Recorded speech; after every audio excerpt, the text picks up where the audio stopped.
Hello guys, in this video I'm going to show you how to clear a conversation in the Snapchat app. First you have to open up the app. Here it opens up in the camera. From here we just go into the profile menu, then into settings, then we scroll down, and under account actions we find clear conversations. And here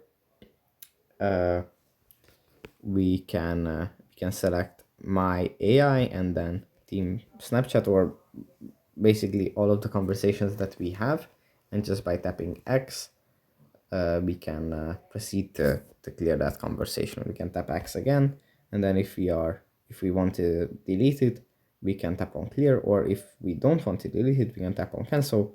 But that's pretty much it. So yeah, thanks for watching, and I will see you in the next one. Bye.